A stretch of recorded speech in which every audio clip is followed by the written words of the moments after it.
Okay. So I found out the presentation was really about funding mechanisms for drainage, but I did start with a little bit in the beginning of some of the technologies we've used in the past, some of the technologies we plan to expand to use for fiscal year 2016. And I also included the payment scenario information from NRCS of approximate values for what our incentives are for those practices.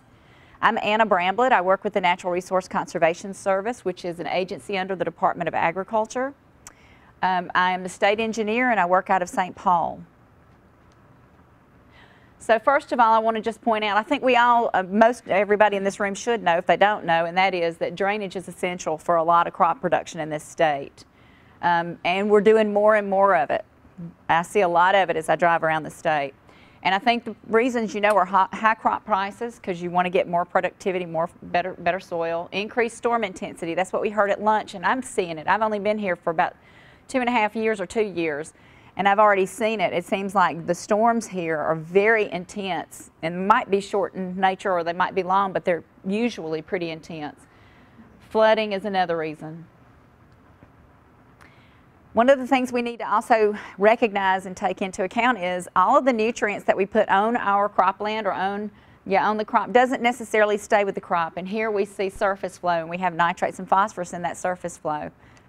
We also have tile outlet, and we have nitrates and phosphorus in that outlet flow, subsurface. So the Natural Resource Conservation Service has kind of been in the business of treating tile water not that long, maybe since about 2012. I put a question mark because I'm not 100% certain, but I think that's about the time we started.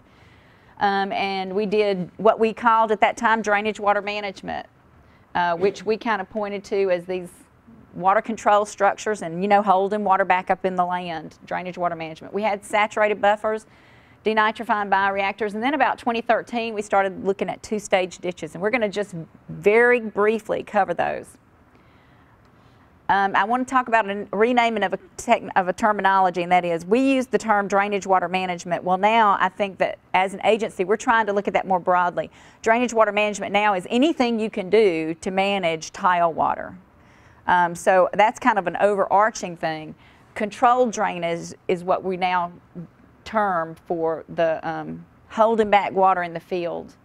And I think most of y'all are probably familiar with this, but it's when you raise the outlet in that control structure and you allow the water to remain in the field. Number one, it's available for plant roots, and number two, it does help to, well, it doesn't necessarily change the concentration of the water, but it does change the amount of water that comes out of the tile lines. And then we have in the drain mode. It's just like it would normally work in a field. It's just full drainage. The other kind of water control structure we had was this water gate, the water gate valve. And it can actually be buried. In some ways that's good because you don't have to drive around it or deal with it, and you don't have to move stop logs. But in some ways that's bad because they're still kind of, we have some out in the field. And what I'd like to do is go and put a pipe camera in there and kind of see how they're doing, if they're filling with sediment or what. Controlled drainage works best on a flat as a pancake field, 0.5% to 1%. You can pretty much put the tile pattern any way you like it, and you can hold water back on almost all the field with just one control structure. When we look at retrofitting systems where the tile was installed up and down the slope rather than with the slope, you can see you can't control too much of the water because it's only going to go up to the surface, the water elevation in the control structure. So what you can do when you get your pancakes stacked offside is you can put these in, put your tile lines, your laterals in on the grade, on slope, and then you can control the whole field. We're going to briefly look at saturated buffers. This is what we typically have. We have laterals coming into a main. The main goes out to a stream, a ditch, something like that. But with the saturated buffer, what you're doing is you're catching the water from the main, you're putting it in a control box, and then you can distribute it through a distribution pipe, which is also a tile, a slotted tile pipe. And what can't go through this line and then move through the riparian buffer goes through the overflow discharge pipe. So again, we have our tile main. You install a water control structure, you put in these distribution lines, and then overflow goes where it used to go, but you're still treating, and these have found to be quite effective. So this is some pipe cameras going up through some, this saturated buffer has been there for about 3 years. And this is about a 5 foot 4 inch tree. It's about the same height as me, and that's its root coming through the tile line. You can see additional roots in the background. And this is one with grass that's about 4 foot tall. But these eventually they will become a problem. We'll just put it like that. Denitrifying bioreactor. We have the tile drainage coming in, tile water coming in. It goes through a diversion structure. However much the denitrifying bioreactor can contain, which has the wood chips in it for the carbon source for treatment. Some of it, what can't go through it, will bypass around it. The bypass water and the treated water will meet, and they'll go into the ditch or the stream. Here's the installation of a denitrifying bioreactor. It shows, uh-oh, that's okay. Okay, so then we're going on to what we call a two-stage ditch. I think we heard about those at lunch as well. So this is the general shape of a two-stage ditch. You have the main channel, and this handles the bulk of your flows, your normal flow through there, and even small storms, maybe up to the 2-year storm. Then you have a floodplain that you install into this ditch. So you can see down at this end, it was pretty much kind of more vertical, and they're coming and pulling this channel back and widening it for the floodplain. So what you end up with is a very nice floodplain area. This is not the same ditch, I don't think, but anyway, you end up with your normal channel flow and a nice floodplain and good vegetated banks that do not give way whenever you have a storm. So that was pretty much what we've done up to 2013 up to now really. And so what we're kind of trying to challenge ourselves to do is think outside the box. Let's think about maybe land smoothing. Let's think about constructed wetlands, pumping plants, and water storage, kind of the things we were hearing about at lunch. So here we have a nice field. It has a grass buffer on the edge with a swale, and we have the border of the field. Now let's look at the topography for that. What we see is you got higher elevations here, draining down to the lower elevations here. There's about 5 foot difference, a little less than 5 foot difference in elevation total. And you can also see these lines right here. And let's start trying to figure out what we think those are. Can anybody just quickly throw out what you think that is? Tile lines. Actually, that's a good guess. It's a surface ditch because this doesn't have tile installed yet. So it's a surface ditch. So that's where we start thinking about maybe land smoothing. So anyway, we know the flow is going to if this is north, it's going to the west. And we know that we have these surface ditches, and I didn't identify all of them, but we know we have them. So let's talk about some of the things we can do on this site. We work with the producer before they install the tile, so we're not dealing in a retrofit situation. All right, so we kind of saw that on the contour, which I didn't draw, on the contour was a little more slanted. I fibbed. But one thing we can do is land smoothing. So we can take those surface ditches out. They won't need the surface ditches anymore because now they're putting in tile drainage. Oopsie, sorry about that. Okay, then the next thing we can do is control drainage. Remember, we're going to hold that water up in the field. And notice if we had installed in this direction, we would have had to have more because we would have had to step up a little further. But let's install it on the contour, and we can get by with about 2 control structures. Then we've got a pumping plant down here. So what happens is this water is going through the main, coming to the pumping plant, where we are then going to have a combination of a wetland situation that will go down into a deeper reservoir for water storage. And so this pumping plant can then pump up into the wetland / reservoir, or it could then also be used, which this is not a practice that we have right now, subsurface irrigation, but they could use this pump and this pumping plant to then take the water out of this reservoir and put it back into their system and reuse it. So we kind of talked outside of the box. Now let's look and see what of these practices NRCS can help through incentives, help the producer install. So first of all, let's talk about controlled drainage, the one where we're going to hold the water up in the field. This is, believe it or not, it's one of the more complicated. So first you have to start with a conservation activity plan, a CAP 130, which is which is done by a technical service provider. Typically, the NRCS people in the field office do not do these CAP plans, conservation activity plans. So we have 4 different payment scenarios for this. You sign up for a CAP 130 before you do controlled drainage practices. If you have a tile map available to the TSP, it's a 1940 incentive. If you have, this is for historically underserved, and historically underserved are minority, beginning farmers, etc. Not beginning farmers, I misspoke. Let's just leave it at historically underserved. I'm an engineer, I don't know programs that good. I don't want to say something on tape that I will regret. Okay, so historically underserved for the same, when the tile map is available, would get $23.28. If there's no tile map available, it's $23.55. And if you're historically underserved, it's $28.26. So that's just the planning part of it. And the only thing that requires this conservation activity plan is controlled drainage. The other practices don't require that. So a saturated buffer, a bioreactor, a land smooth, they do not require it. Let's continue. I'm sorry. What were those numbers for now? These numbers are if you were involved in EQIP, Environmental Quality Incentives Program with the Natural Resource Conservation Service. This would be the incentive that the producer would get to hire the TSP to Regardless of the acres? For a plan, yes. Really? For a plan. Mm-hmm. You have to pull ball and tile for a retrofit. My goodness. Well, this is a one shot. This is not. We are going to look at practices that have units. You get 160 acres, and you're going to retrofit the areas that you're going to deal with there. I'm a drainage contractor. Yeah. And I used to work for Soil Conservation Service years ago. Well, yeah, we've changed a lot in the way. We've changed a lot in the way we do our payments. So that was a one-shot deal to design the conservation activity plan. All right, for drainage water management, that's the CAP 130. And drainage water management, I did it. Controlled drainage.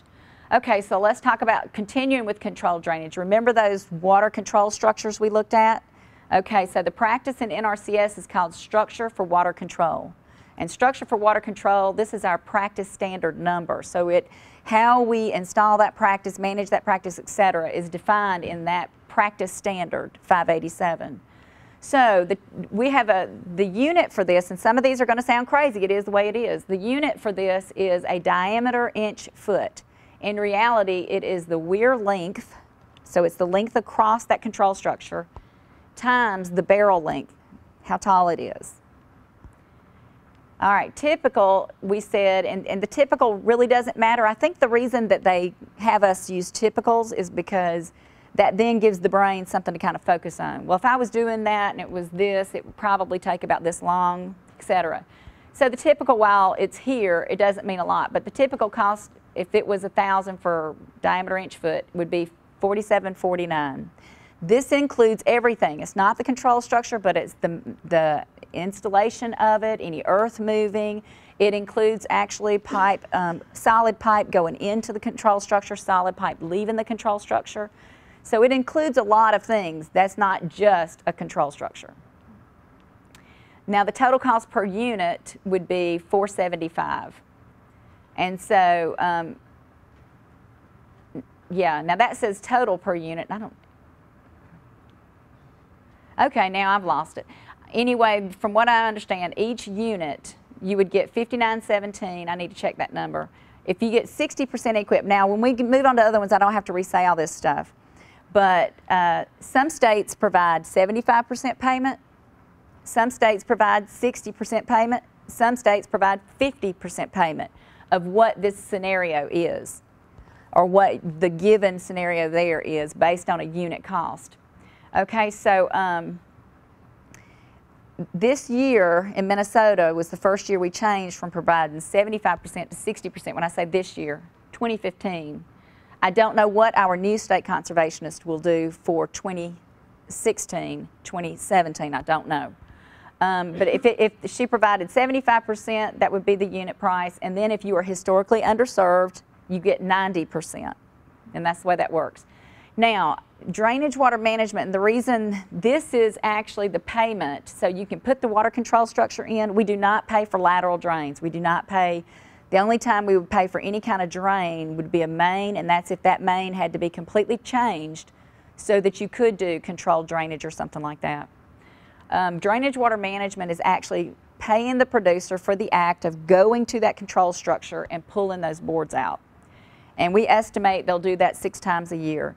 And so at a certain rate, which is $11.65 on a 50-acre, if you are able to control 50 acres, if the water you are controlling has a 50-acre impact, you would get $582.45, but per each would be $11.65. So with EQIP at 60%, it'd be $7.75, $8.70, and if you're historically underserved, it would be $10.48. So those are the 3 things that we would primarily look at for the controlled drainage installation. Land smoothing. Remember, we took those surface ditches out. Land smoothing is an activity. We have several other conservation practices that relate to this, but land smoothing is one where you're not moving that much dirt per acre. It's assumed to be less than 100 cubic yards per acre to fill in small ditches or swales. All right, so the typical is assumed around 40 acres at $145 per acre. That's what the payment is for land smoothing. If you have 60%, it's $87 an acre, 75%, $108.75 per acre, and historically underserved, $130.50 per acre. And I did make a caveat here that this is under construction. This is the first year we'll be offering land smoothing. Remember, it was one of our 2016 out of the box. So these are estimated values from what I can remember, but we are working on those currently, so that could change. For a saturated buffer, our practice standard calls a saturated buffer, I still have to look it up, a vegetated subsurface drain outlet. And the 700 means that it is an interim practice. So it'll be in the books for 3 years, and then we'll reevaluate if we want to put it on the books for another 3 years, or if we want to convert it to a practice, a real practice, no longer interim. And then the 7 would be taken away from it, and it would have a 600 number. The typical is, and so the scenario unit is length of distribution line. Remember, the distribution line is that line that comes from the control structure and goes out in either direction. And this includes, I think it includes the control structure. If it doesn't, I should have put it in here. At any rate, so per foot it's $6.18 total, with a typical cost for a 400-foot long saturated buffer of about $2,500, $2,470. In EQIP, if it's at 60% instead of $6.18, you would get $3.71 per linear foot to install it. At 75%, you'd get $4.63. And for historically underserved, it would be $5.56. The next one we talked about was denitrifying bioreactors. Remember, that's the one with the wood chips. They have a carbon source. The scenario unit for a bioreactor is the volume of the carbon source in cubic yards. And so we just say typical is about 200 cubic yards. It can be much more. For the installation of that, and I chose the scenario, we have multiple scenarios. I chose the scenario that said it had 2 control structures, and that it was, 2 control structures, and it had an earth cover on top.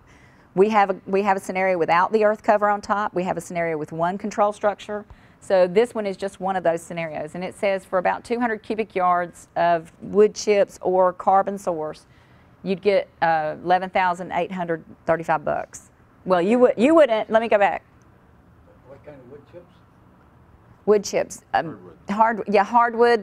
They're pretty small. All hardwood. Yep, hardwood, pretty small, and they need to be pretty equal in size.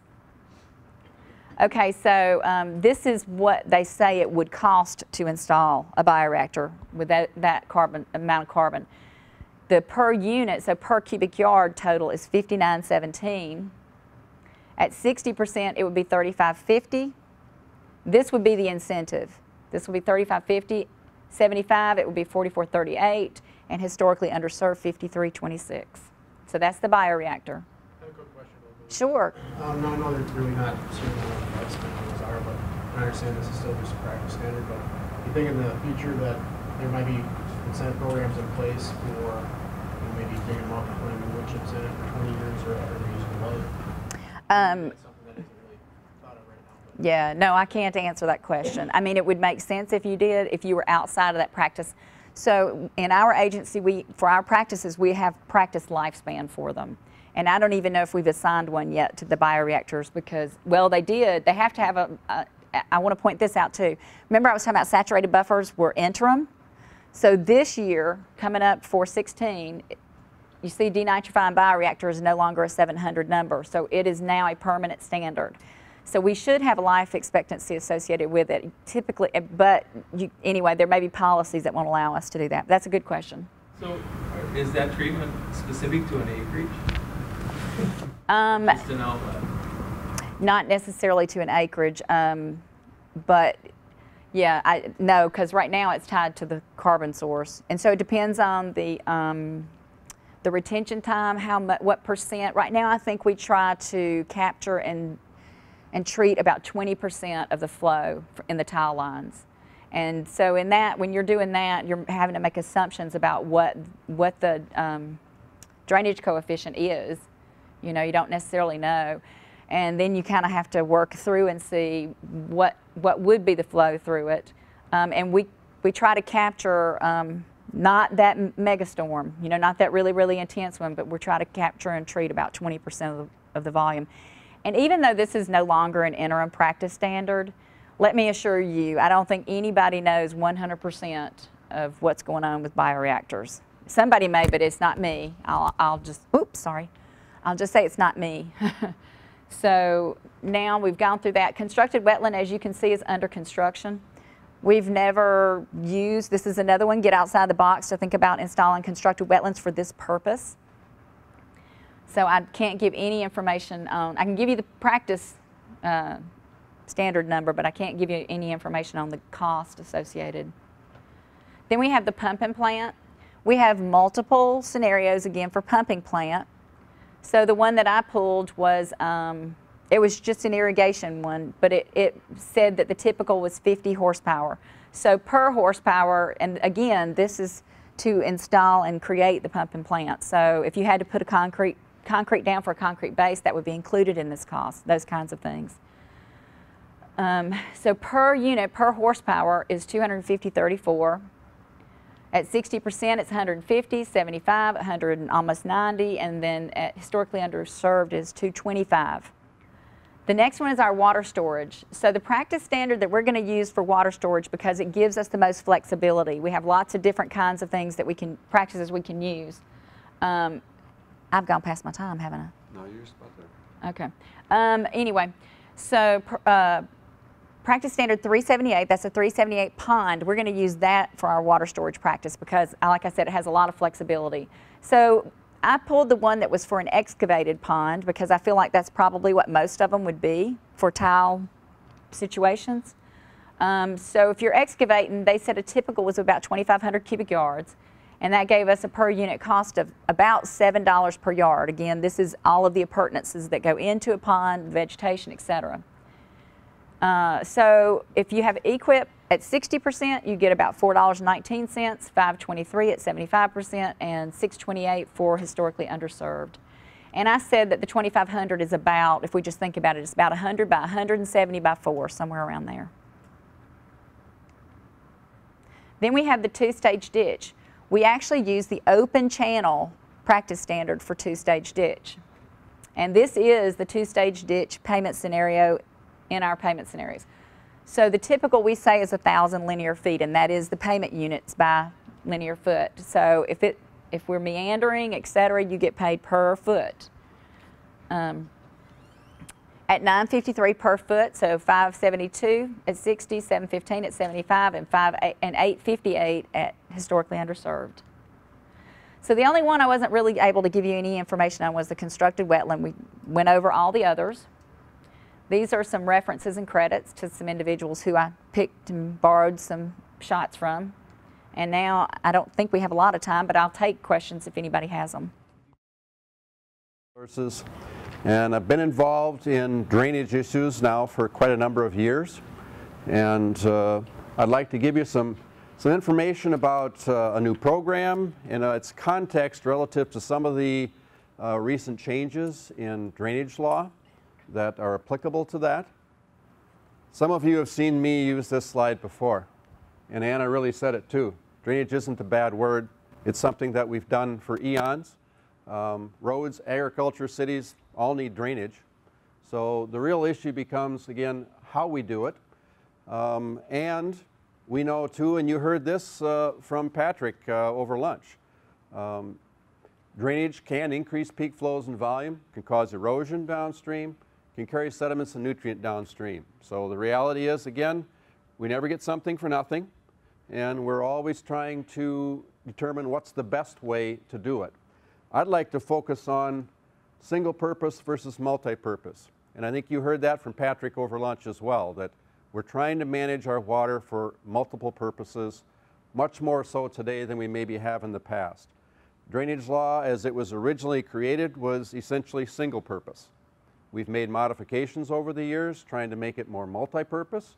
That's some of what I'm going to talk about today and how that relates to a new program that we have. This is another piece of drainage law that's relevant to this discussion. Back in the year 2000, this subdivision of Drainage Authority powers was added, use of external sources of funding. Bowser was an advocate for this back then, partly because we've been working with drainage authorities for wetland restorations on public drainage systems for quite a long time through the RIM program. So the way that it had worked left some uncertainty about whether or not drainage authorities really did have the authority to accept state money or state and federal money and use that on their systems. So this piece was added in 2000. It starts out with the word notwithstanding, which means in spite of. So the reality is that this piece of authority can essentially stand on its own in drainage law. And it does give the drainage authorities the ability to accept and use external sources of funding for specific purposes. Wetland preservation, restoration, creation, water quality improvements, or flood control.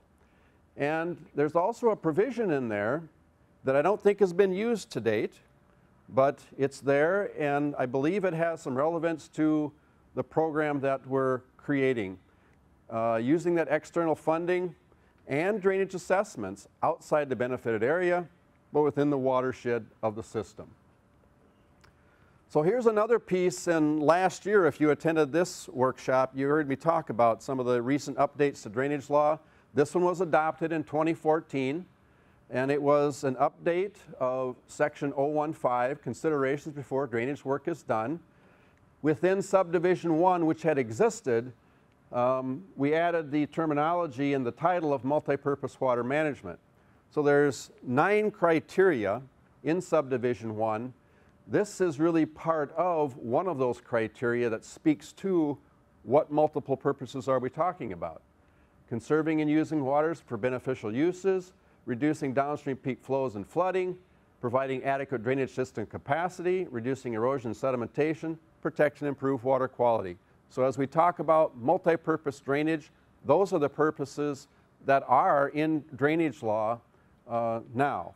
And there's other considerations within there, you know, about considering the effect on wildlife, considering the effect on habitat and other things as well, and wetlands. This is another piece that was added, completely new, and that's why it's subdivision 1A. Investigation of external sources of funding and technical assistance. So we were trying to provide a piece in drainage law that said, drainage authorities, you should investigate external sources of funding. It applies to establishment and improvement and petitioned repairs. It also is to occur at the preliminary engineer's report or repair report stage. Again, trying to have early coordination so that if there is going to be a integration of public and private money, it's done with early planning so it can be done effectively, efficiently. And our local water planning authorities in Minnesota, soil and water conservation districts, counties, and watershed districts, are folks who know about programs and where there might be some external funding that could be used for, again, those purposes that were identified. And note that it does tie back to then subdivision 1 of this section, 015, where those multiple purposes are talked about, and it ties back to the use of external sources of funding in 011 sub 5. So here's that new program. And many of you maybe are aware in recent years, since Clean Water Fund has been available, we've had conservation drainage program. We've had in the last 2 years, previous 2 years, we've had the drainage law and erosion control compliance program based upon the way that the appropriation was made to us. This year, the appropriation does allow us to do more of a focus on multi-purpose drainage. And I must qualify that this program, we've been coordinating with the Stakeholder Drainage Work Group to develop it. It's been on Monday to and through Bowser's Grants Program and Policy Committee, who have endorsed this request for proposals in its current state, but it's subject to our board approving it at their next meeting on August 27th. So it's not real yet, but we expect that it will be soon. What are those key program characteristics? I mentioned about supporting the use of 015, which again also then means supporting the use of 011 sub 5, that use of external sources of funding. I mentioned it's about integrating public and private funding for multiple purpose drainage. John? Just a question on that subdivision 5 there. Are you saying that we can use that to pay for the buffer on private ditches within the benefited area? No. And why I'm saying that right now is that you'll find out that in fact we don't have buffers as part of the eligible practices in this program. Not at this time at least. And speaking to that then, you heard John say this morning that we're looking at should there be another way to do cost share on the required buffers. And so that's something that we're looking at, and we may well develop a proposal to the governor and to the legislature to do that. Right now we're not trying to cover that need in this program, and partly it's because the amount of dollars we have is not huge, and partly because we really do want to promote a couple of other types of practices that you'll see. So again, what are we trying to integrate for multiple purpose drainage? Reducing peat flows, erosion, improve water quality, and reduce ditch maintenance. Point is that we believe that there is a reasonable marriage of public and private funding to do things that benefit the ditch in terms of reduced maintenance, but also improve water quality and reduce peak flows that help reduce that downstream erosion as well. We are looking at trying to ensure that there is coordination between drainage authorities and soil and water conservation districts. If we want to use practices that are on field, on farm, the SWCDs, that's their business. And we believe that a partnership between drainage authorities and SWCDs can really help do things that are both on field, on farm, and on drainage system. So that's why we're going to require that kind of a partnership. And like other Clean Water Fund grants, it's up to 75% cost share. So there's at least 25% local or other share that needs to be brought into the equation, match, if you will. Within this new program, we've identified what we'd like to focus on are priority Chapter 103E drainage systems. It is focused on public drainage systems, 103E systems. And what we've defined as a priority system is one that has priority sediment or water quality concerns documented in various ways. Analysis, studies, RAPs, strategy, that's part of the reason we use that word, other local water plans, an engineer's repair report, or an engineer's preliminary survey report, for example, for an improvement project. Those are ways that we believe that we can identify which of those Chapter 103 systems should we consider to be a priority for this program.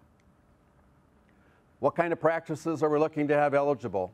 Grass waterways, water and sediment control basins, practices that aren't on system, they're on field that drain to the system.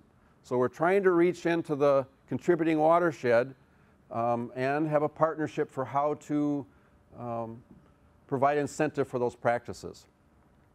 Anna used the project standard, PS. I'm using conservation practice as the short for that. But again, our numbers are the same. These are Field Office Technical Guide practice standard numbers. Side inlets to a ditch, Conservation Practice 410, that's a grade stave structure, side inlet sub-element of that. Here's one that last year at a demonstration project, you can't see real well because of the lighting, but that's a beehive inlet. So it's a drop inlet to a ditch that's right back here. And here's an outlet of another one like that, again with a drop inlet and outlet into the ditch. One of the things I'd like to point out here is that through a 319 grant and a study that Bowser had worked with the university on and with local governments on, we identified that a drop inlet is probably a better design than a straight pipe. And if we have a bit of a berm, then there is some temporary storage. So what you heard Patrick talk about at lunch, this is small scale temporary storage. It can be part of, I believe, the equation that he's speaking to in terms of the value of storage. That's why we like those. The other thing that's an advantage to this type of a design is you can pull it up relatively tight to the ditch and in the buffer. And if we have buffer around that inlet, that's a good thing in terms of having grass there that also helps collect sediment. But again, one of the key things that we think is important as part of this is if you can have a little bit of short-term detention, that's advantageous. Eligible to replace open standpipes. You heard that as one of the comments this morning, that open inlets to tile systems can be a real problem in terms of sediment and nutrient. Here's one way it can be done, through a dense pattern tile replacing an open inlet. Here's a gravel or rock inlet, if you will, as an alternative as well. Trying to remove those flush open pipes in fields. This is a piece that is, I'll call, significantly new of what we've been trying to do. So a storage and treatment wetland restoration. We don't really have other programs that focus on storage and treatment for wetlands. Most of our other programs, be they state and federal, focus on habitat, focus on trying to remove highly erodible land from production, for example. And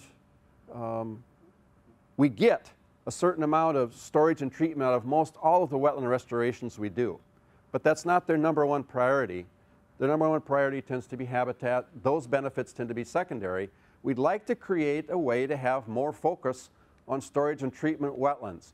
So what we've done in this new program is create it such that a drainage system holds a flowage and conservation easement. It'll have to be approved by Bowser. We're looking at potentially developing a template for what that could look like so that we know it has a solid legal basis for being a permanent easement. We'd like to try to make sure that we don't exceed the RIM rates that we would pay for a flowage and conservation easement. And again, that's both the Clean Water Fund and the local match dollars. And we're looking at having some type of a minimum and maximum upland buffer width and area. We want at least a minimum buffer width, which actually corresponds to the wetland requirements in WACA. So for a mitigation wetland, there's a minimum buffer requirement, which also corresponds pretty well then with the public waters buffer requirement in the new buffer law. Let me just also step back a minute again for this piece. the whole concept there is that if we're going to cost share on this, and we'd like to promote more storage and treatment in public drainage systems, then it makes sense for the drainage system to hold that easement, because the system then is designed dependent upon that storage. And therefore, it needs to be permanently within the system, if you will. Even when we do a rim wetland restoration, we'll work with the drainage authority, and oftentimes we'll have to do a partial abandonment where there's a piece of ditch or tile where that new wetland restoration is going to be. And it essentially becomes part of the system, but not in terms of control. So this is a way we believe that it makes sense to have storage and treatment wetlands that are, again, part of the system and held then by the drainage system for that easement. Ron. We have a number of ditches. There is a rim property. That's probably the lowest part because it's good soil runoff. Are we allowed to modify that for storage of flow in the existing rim, or are we not allowed to? No, you won't be able to do that. And Ron, the reason being is that that one already has a permanent easement with that landowner, and it has certain requirements under rim that this would trump, and we can't do that. So that's, again, program specific. We're trying to create a new path for a focus more on storage and treatment. So that's the concept. This is a new way to try to do that. Do I expect we'll run into some snags along the way? Probably. But I really do believe that we're trying to create another tool in the tool bag. Mark. I sure like that picture now where you squared up the wetland with the farm field. When in the bottom line, the third bullet, it says minimum and maximum upland, could you put in the word average, or could some way to, so if there's an average buffer around there, because and actually, yeah, and actually what we have in it, I didn't try to get into the details here, Mark, but what's in the RFP, it's a 30-foot minimum, 50-foot average. And then there's a maximum too, because we don't want to spend lots of money on huge buffers, and we're also going to have some limitations on how much non-crop land we'd be willing to pay for. Saturated buffer, you heard about that too with what Anna presented. Some of us who were on the CTIC tour yesterday got to see a new one down on Dave Legvold's place, and it was nice to be able to see some of that tile just plowed in right in front of our eyes. So we believe that this is a practice relatively new. It doesn't have a permanent standard yet, but it's one for which we believe there's a lot of potential applicability in Minnesota, and with the new buffer law, there should be more opportunity to actually use it. Ron. We have a lot of different soils, sandy soils and real heavy soils. We have to space it so far away because of the type of soil for saturation purpose. And heavy soils, I mean, they get close. Saturation. you want to make sure that you pull your soil samples along there. If you do run into a sandy spot, just pull in some non-perf. We had to do that yesterday for the first 30 feet because it was near an old prairie stream. So we just, from the control structure, had another 40 feet of non-perf until we got into some good soil. And Ron, one thing that I'll let you know too is that there's currently a Conservation Innovation Grant that the Agricultural Drainage Management Coalition and a number of others are working on. It's 4 states in the Midwest. Nathan Utt, who was part of presentations today too, is working on that. And the hope is that that project will provide some good basis for improved standard, because again, this is an interim standard and we know that we'd like to put more. I think NRCS has been looking for that, FSA has been looking for more research to help tighten up that standard, provide more guidance, if you will. It's a work in progress. Controlled drainage, again, Anna talked about the CAP 130, that's the Conservation Activity Plan, and these practices that are part of doing controlled subsurface drainage that is eligible under this program. Wood chip bioreactors are as well. I'm still using the old standard number there, so that one needs to be updated. And we do include nutrient management, which does require an activity plan 2, limited to then the acres that you're doing these other practices on. So that if you're doing a wood chip bioreactor, you're doing saturated buffer, the fields for which you're doing those, then you could also do nutrient management planning and get some incentive payment for that as well. So what's our time frame? I mentioned that at the August 27 Bowser board meeting, this is going to be on the agenda. I anticipate that they will approve it in its current form, and then the application period will begin right after that on August 31, which is Monday. So we expect to keep that application open for 2 months, so October 30th will be the deadline, and we expect our board to be able to then authorize grants at our December meeting. Our board does not meet in November. Another thing that I'll let you know is that we recognize that this is relatively new in terms of a few aspects of it at least. The partnership between drainage authorities and SWCDs, this new flowage and conservation easement. Therefore, we're going to be trying to do more outreach for this than we might have done for other Clean Water Fund programs. We always do a webinar for Clean Water Fund programs right after we do or put out the RFP. We'll do that in early September for this program, but we're also looking at potentially doing some face-to-face meetings around the state as well. I'd ask of all of you, now that you've seen this, as soon as the RFP comes out, if you have any interest, you know some Drainage Authority and SWCD who might have interest, spread the word, because it'd be good to get a good showing of interest in this so that we can even potentially build some funding for it in the future as well. Again, we have a limited amount of dollars, $675,000 for this go-around. Another thing that we want to do, we thought about combining our 2 years, our biennial funding, but we'd like this to be an annually predictable program so that the planning can then set up for when you could apply, and that's why we decided, no, it doesn't make sense for us to combine those 2 years funding. We want it to be more annually predictable. Randy. Implementation period, how long do you have if you were to get accepted as a grant? Do we have any clean water specialists? Tim, you might know the answer. We've got a 3-year period. Okay. So it'll be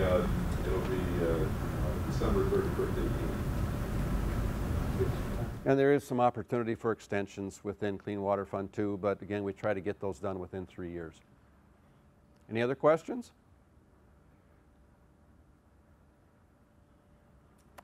Again, I think this presents some new opportunity to integrate public and private money for multi-purpose drainage management. We hope that it will meet with good interest from drainage authorities and soil and water conservation districts, and again, as I mentioned earlier, spread the word. So as soon as this RFP comes out, folks can start looking at how to participate. Will you have a ranking if it gets over the limit that you have, $675,000? Randy, we do, for all of our Clean Water Fund programs, we have ranking criteria. I didn't try to lay those out here. They're in the RFP. They're in the RFP. So there's like 5 or 6 categories of criteria that we look at, so you can get a sense too of how your project might fit within the ranking as well. This is only for public drainage systems. That's correct. That's correct. We're trying to focus on public drainage systems and those partnerships between drainage authorities and SWCDs. Within the benefited area, or within a watershed area Yeah. of a public ditch system. So if there's, private ditches that run into the public ditch system, we can go up within that private ditch system and do some conservation practices out there.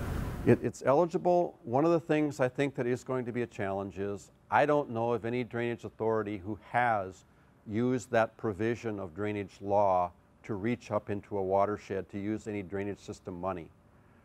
We believe that there is authority to do it. Assess those private ditches in the redetermination of benefits. Yes. And that's where, again, old benefited areas versus redetermined and new benefited areas, those can be very different.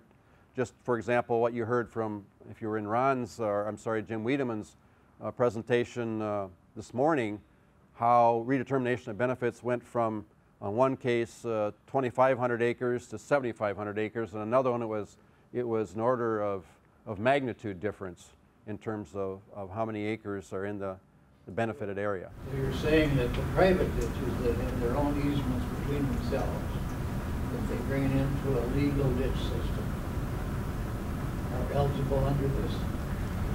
For a drainage authority and an SWCD, we believe that they could work in the total watershed of that drainage system.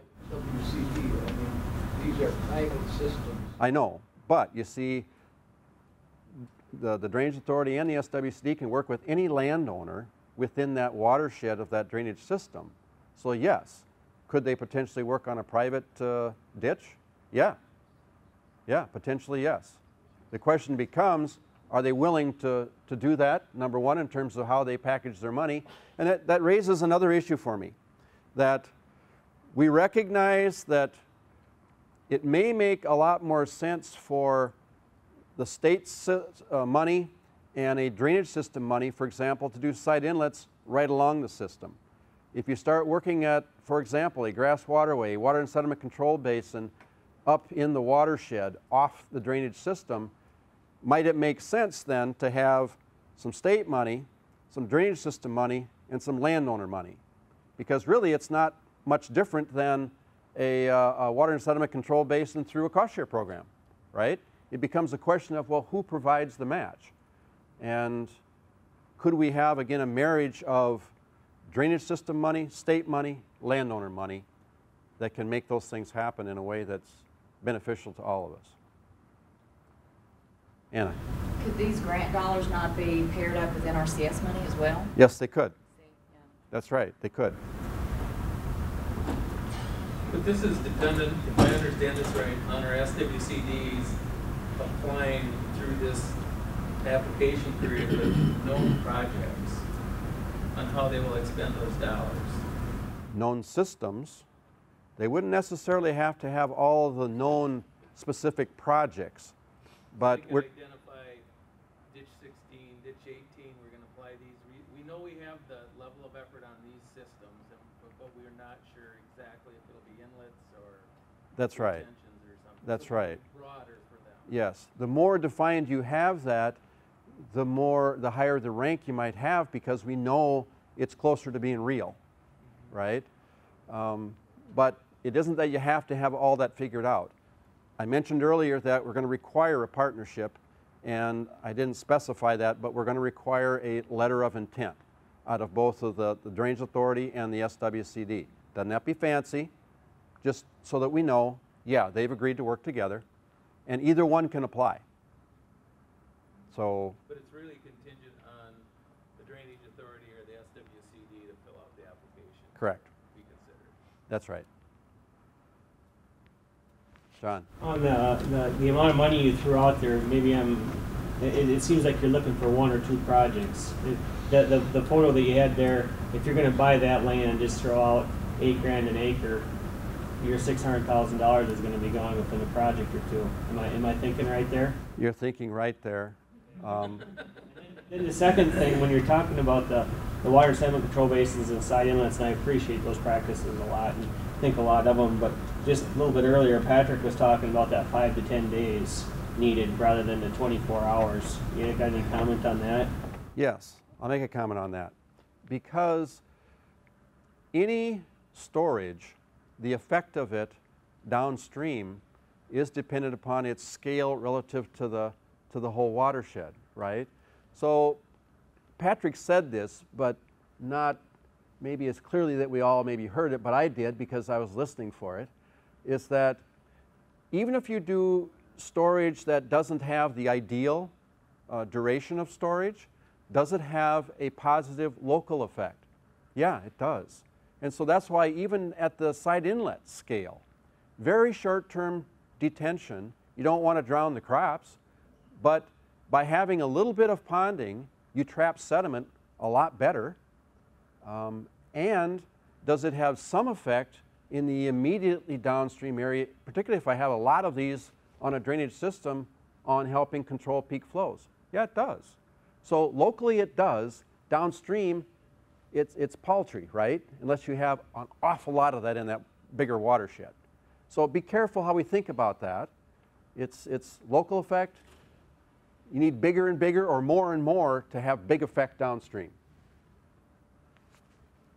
Mark. You might remember the color-coded map that he showed, and what he was talking about was disconnecting the peak flows. So the timing of the peak has a lot to do with how you manage your storage as well. Distributed storage or single big basin storage can work out to be the same, but distributed storage within the watershed, you then have a kinematic wave effect of the water moving through the system that will dampen your peak. And the bottom line is that to do it with very distributed, very small, it takes a lot of it. But it's still worthwhile, in my opinion, for those other purposes that you get as well in terms of erosion control and trapping sediment. Okay. Last question. Over what period of time? I know a lot of the side inlets that you were working on last year, what was your drawdown time on those? Again, typically we would recommend it's going to be within 24 to 48 because, again, you don't want to drown crop that's adjacent to that area. So the practice standards try to address those kinds of needs too, and again, we're trying to use existing Field Office Technical Guide practice standards for that as well. Let's go up to that wetland now. Actually, I can't because we got to close up shop. Okay, let's go up to that wetland now. However many feet of storage, say on 30, 40 acres, are you going to draw down 2 feet on that? So for your water retention basins that aren't in rim, you're going to draw that down over like 10 or 2 weeks and then? Right now, we haven't defined criteria. You know, will we try to go to a practice standard? Maybe, but it's a good question, Mark. We don't have all that figured out. Those who apply, tell us what you think is right. So, thank you all, and hope you all had a good day.